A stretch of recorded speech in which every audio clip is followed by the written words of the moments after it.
Go ahead.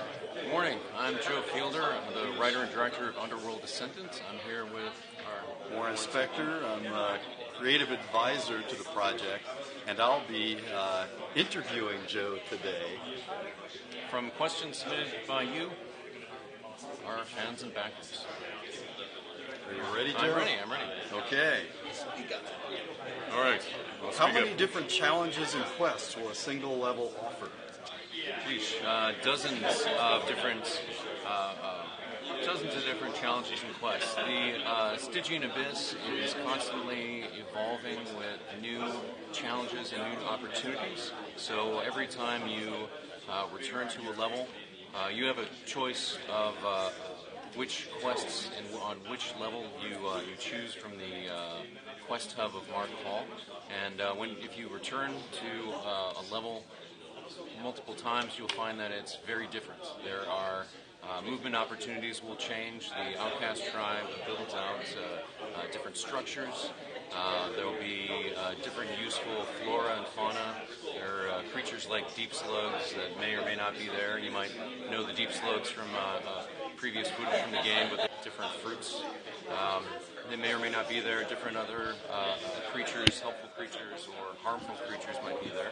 The game has a degrading world state, like games like Eldritch Horror and whatnot, and as the game progresses and the world state degrades, creatures from the lower abyss rise up, and so you will find new monsters, new allies, and new opportunities every time you return to a space. So that was something that we saw in other games that we thought, wow, there are a lot of RPGs where the world's very large but static. You come back to a space and you're really lucky to have like repopulation. We really want to have the Stygian Abyss grow and change over time, and be a fun place to explore every time you go to a space. What features and designs in Underworld Ascendant will be familiar to fans of Thief the Dark Project? How in-depth are the stealth mechanics?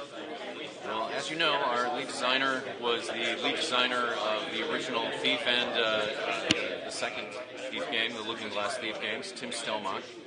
So we have really some unique knowledge there, and I think there will be many ways of quenching torches, carving out darkness within the game.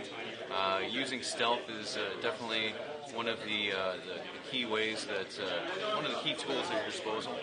In the game, combat is definitely of a level of challenge where using stealth to your advantage is probably a good idea. Using magic, using the environment, and as you grow your character, there are a number of skills and abilities that you can take on within the stealth skill tree that can give you additional combat bonuses for attacking while undetected, whether that's sneaking up behind an enemy or sniping them from a distance, things like that. So, yeah, attack from behind.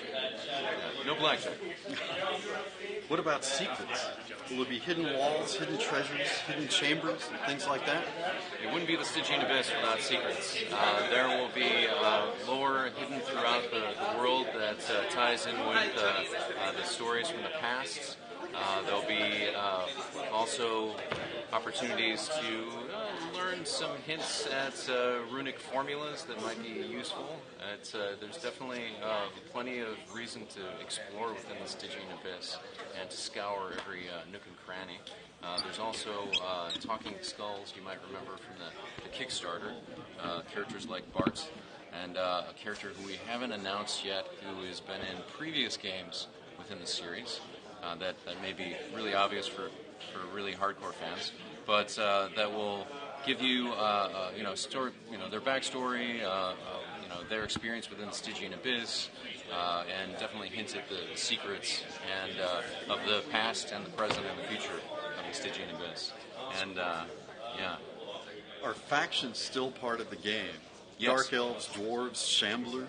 There are three factions in the game: the Deep Elves, the Shamblers, and the Expedition, who are kind of a Deadwood version of the Dwarves. And they factor prominently within the game, and as far as you receive missions from them that that allow you to gain loot, grow your character, gain equipment. It also maintaining the faction balance is a key component of the game, and gaining faction favor is one of the key elements to winning the game. You have the optional ability to join one of the factions, in which case you can gain additional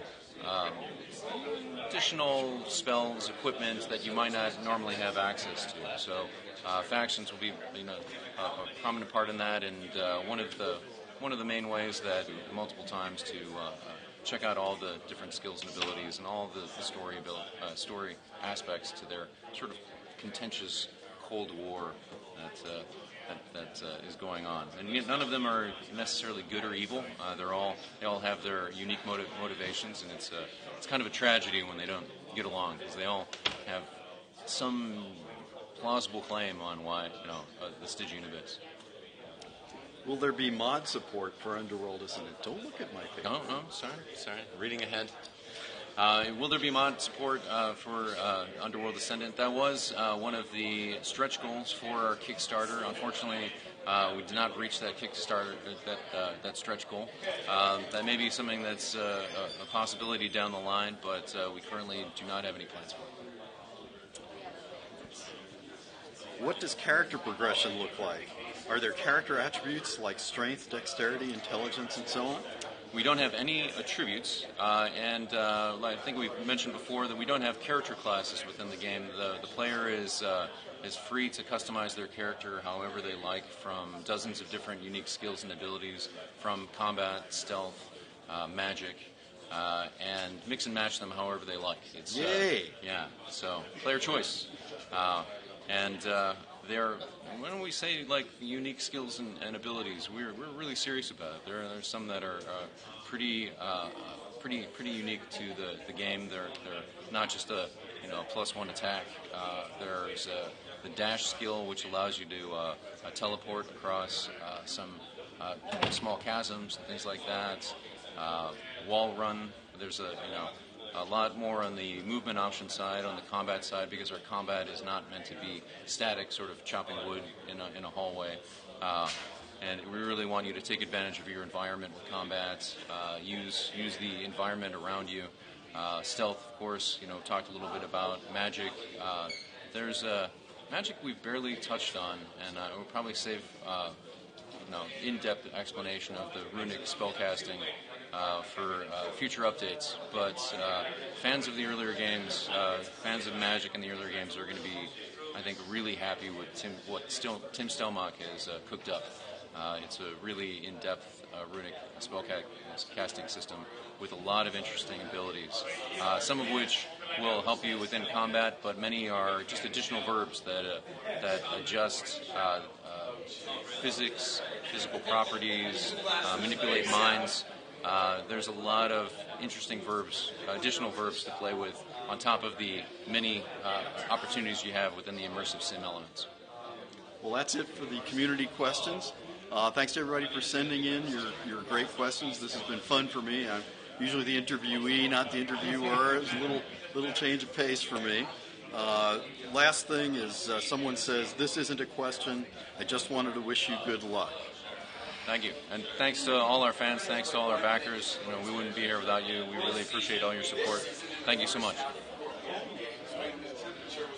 And that's it. Thank you, guys. Great. Thanks.